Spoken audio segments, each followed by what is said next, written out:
You're drinking one whiskey for the rest of your life. What are you picking? Welcome back to Old Fashioned Ways Plus Plus. Now my buddy AJ from Those Bourbon Guys asked this question to Ryan, and it was so funny to see how much Ryan was squirming to try to figure out his answer. One. That's it. One. What are you picking? Why are you doing this to me? I do understand this would be an extremely hard question to answer with so many good whiskeys out there. It's hard to pick just one.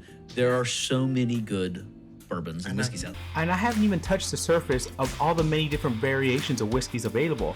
I'm barely even making a dent in bourbons. A genie named Alivable the Available Genie, he comes and tells you you're gonna drink one whiskey for the rest of your life, but there is only one rule, and it must have been mass produced to most of the country at least one point in time. It must not be a store pick. Also, so you know, the genie will provide an unlimited supply of the whiskey, so there's no need to worry about cost or availability. But it will only be one whiskey for the rest of your life. So when I heard this question, I immediately did have a bottle pop into my head, but I didn't want to make this my final answer just yet. B, nail, final answer. I wanted to scan my shelves and make sure I wasn't missing anything. Just like Ryan was saying, there's so many great options even without store picks. So I did need to think about this for a moment. Thinking. AJ and Ryan had great picks on their videos. If you haven't seen their video yet, I will leave a link to it right here and also in the description below. There are so many great choices out there. What are you picking? Make sure to leave your answer in the comments below. Well, after thinking about this and looking at my shelves, I did go back to my original thought. Have an original thought. So my choice would be George T. Stagg.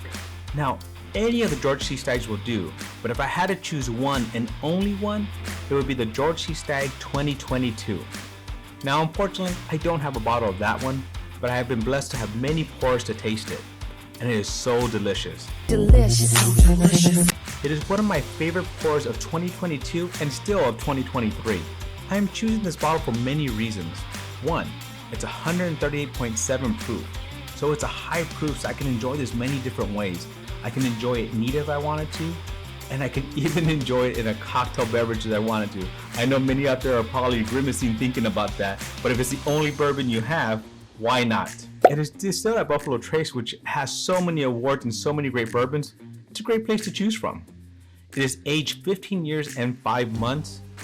Perfect age for this. The flavor is delicious with amaretto nuttiness and vanilla notes. It does have a sweet oak that is not overpowering for its age, and a leather and semi-sweet finish. Making me drool just thinking about it. Now, AJ and Ryan came up with this awesome question and left it at that. After watching their video, I thought, it's such an interesting question, I want to make a challenge out of it. More challenges, more challenges. So, I want to challenge a few YouTubers. I want to challenge Your Drinking Buddy, SLB Drinks, Whiskey Nerd, ADHD Whiskey, and The Bourbon Judge. They all have such amazing palates. I'm very curious to see what they would choose. Now, if you're liking these videos, please click on the next video. And until our next rabbit hole, cheers.